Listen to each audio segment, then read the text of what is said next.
Imagine a city so advanced it was called the Jewel of the World, a place where scholars debated under candlelight. Its library held the secrets of centuries, and where rivers flowed with poetry and science instead of blood. But in the year 1258, all of that changed forever.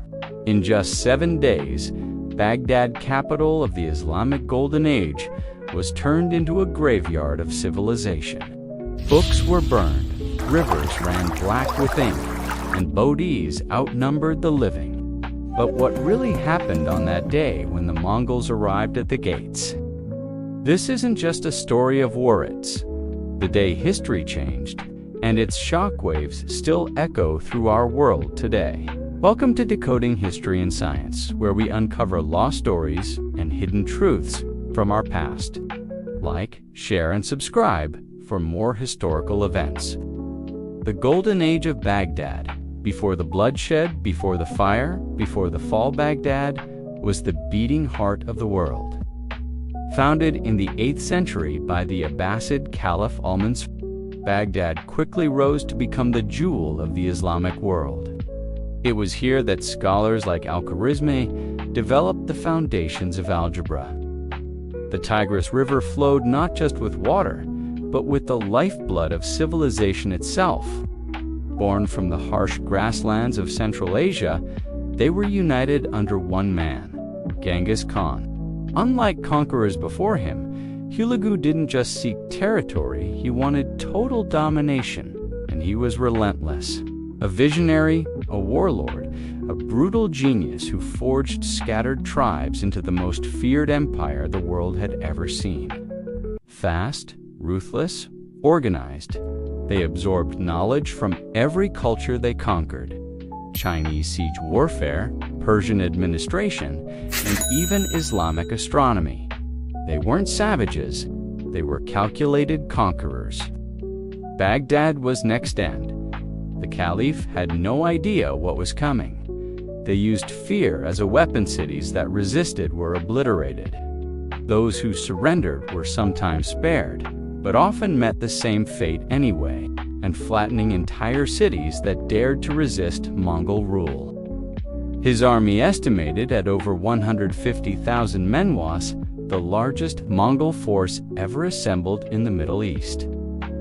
It was here that astronomy, medicine, chemistry, and philosophy flourished centuries ahead of Europe. Its streets were alive with poets, philosophers, scientists, and traders from every corner of the globe. He forged alliances with Christian powers like the Armenian Kingdom of Cilicia and the Crusader states, who saw the weakening of Muslim power as a shared goal. Even European monarchs watched with curiosity, seeing the Mongols as potential partners against Islam. This wasn't just a city, it was a symbol of progress, intellect, and human achievement. At the center stood the legendary House of Wisdom, a vast library and research institution that preserved and translated ancient Greek, Persian, and Indian texts into Arabic. Others say he trusted his advisors too much, many of whom told him Baghdad's prestige alone would protect it. He didn't send reinforcements. He didn't call allies. He relied on prayers and pride. By the 13th century, Baghdad had a population of over 1,000,001, of the largest cities on earth.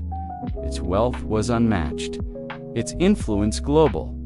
But what made Baghdad so special, would also make it a target. A storm was brewing in the east, and the city that once lit up the world with knowledge was about to be plunged into darkness. Who were the Mongols? To understand the fall of Baghdad, you must first understand the force that brought it down. The Mongols were more than just fierce horsemen from the steppes. They were a storm of fire and steel that reshaped the world. By the time of Baghdad's siege in 1258, Genghis Khan was long dead, but his grandson, Hulagu Khan, carried forward his terrifying legacy. The Mongols moved like no army before. But what made them truly dangerous wasn't just their brutality, was their strategy. And now, Hulagu Khan had a new target: Baghdad, the most powerful city in the Muslim world. The heart of the Abbasid Caliphate, the Mongols had already crushed kingdoms across Asia. The road to Baghdad was paved with fire, betrayal, and miscalculation. By the early 1250s, Hulagu Khan had already launched a devastating campaign through Persia, destroying the once mighty assassins of Alamat. As he marched westward, he sent a chilling message to Caliph al-Mustasim of Baghdad: submit or be destroyed. But the caliph vacillated, overconfident, and tragically misdefused. Some say he believed the Mongols wouldn't dare attack the spiritual center of Islam. It was a fatal mistake. Meanwhile, Hulagu was preparing for total war. By January 1258, Hulagu's forces reached the gates of Baghdad, surrounded, outnumbered, unprepared. The stage was set for one of the darkest weeks in human history. The siege begins in January of 1258. The Mongol army, nearly 150,000 strong, reached the outskirts of Baghdad.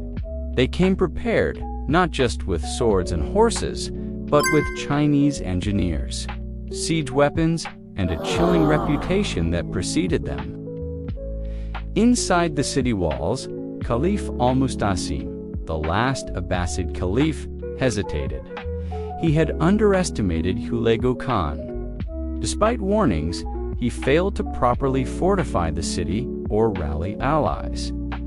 The Tigris River, once the city's lifeline, was now used by the Mongols to launch attacks by boat. There was no escape and no mercy. He ordered the complete encirclement of the city, cutting off all supply routes. The siege had begun. He believed Baghdad's status as the spiritual center of Islam would protect it. It didn't. Civilians begged the caliph to negotiate, but it was too late. The gates were opened under the false hope of peace. Hulagu.com and Calculated gave the caliph a chance to surrender. But when the caliph refused and sent a defiant letter, Hulagu responded with fury. Within days, massive siege towers, catapults, and battering rams were pummeling Baghdad's defenses. As food and morale dwindled, panic spread inside the city. Baghdad's once proud military collapsed under pressure. The legendary House of Wisdom home, 2 irreplaceable books on astronomy, medicine, mathematics, and philosophy, was burned. Priceless manuscripts were thrown into the Tigris, and legend says the river ran black with ink. They blocked alleys and floated down the Tigris River. With him died over 500 years of Abbasid rule. Survivors were used as human shields or executed in mass graves. One loss echoes loudest through history: the destruction of the House of Wisdom. Here, scholars from all backgrounds, Muslims, Christians, Jews, Persians, Greeks, and Hindus worked side by side.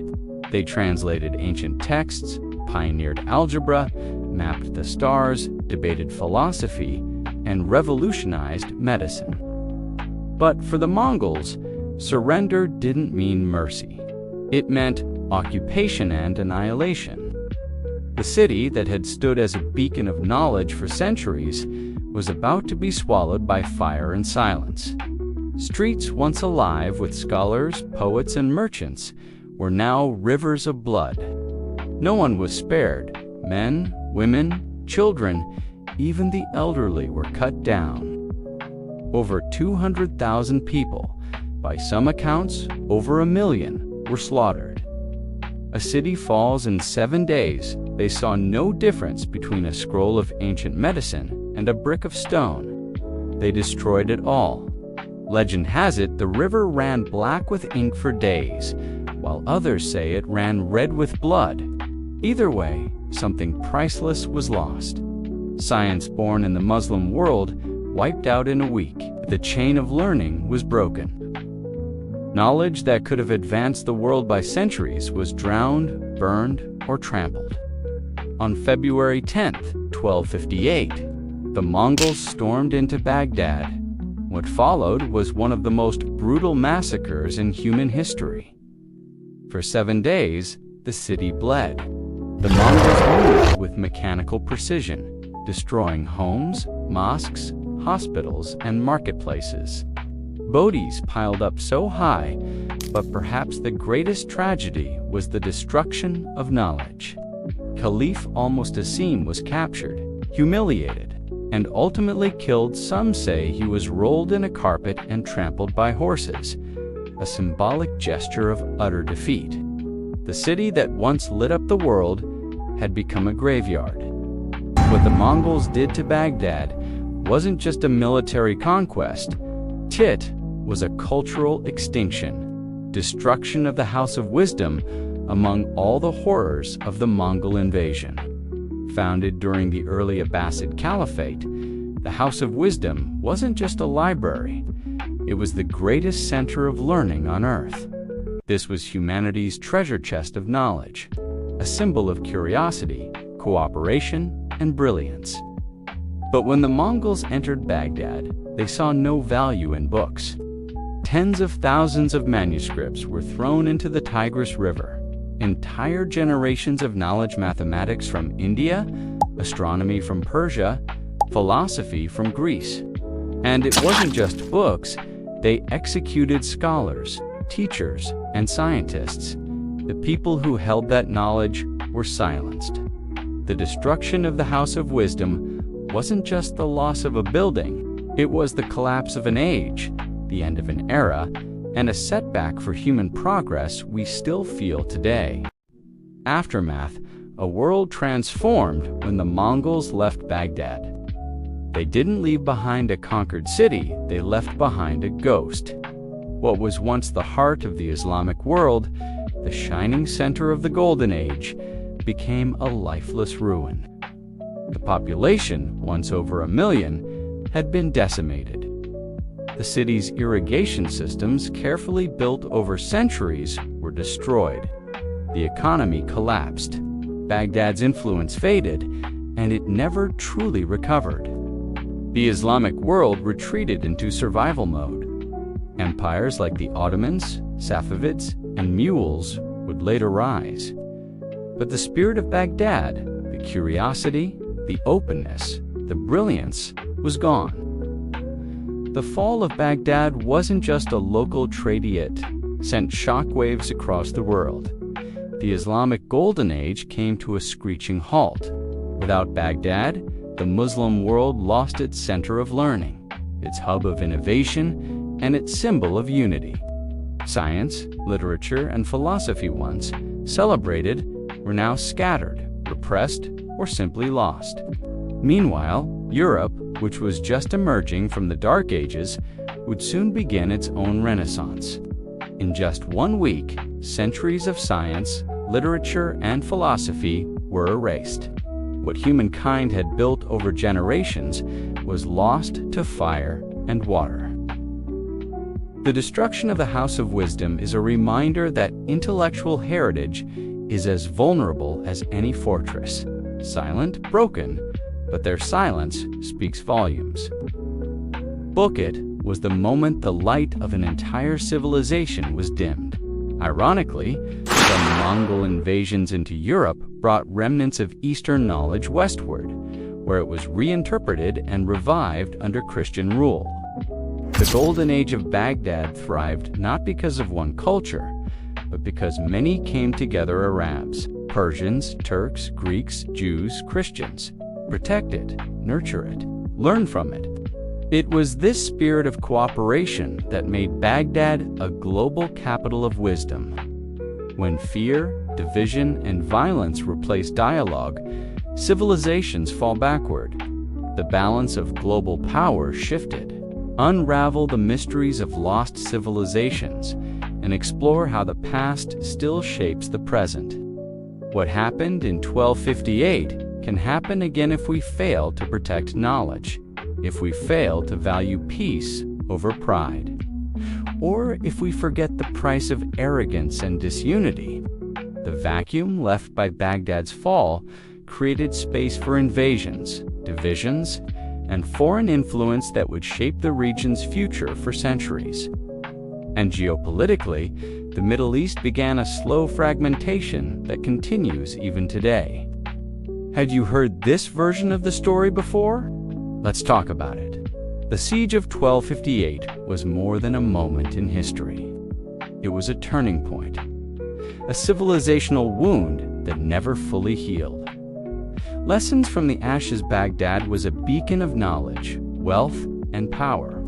It seemed untouchable, and it wasn't. Complacency, poor leadership, and ignoring external threats can bring even the greatest empires to their knees.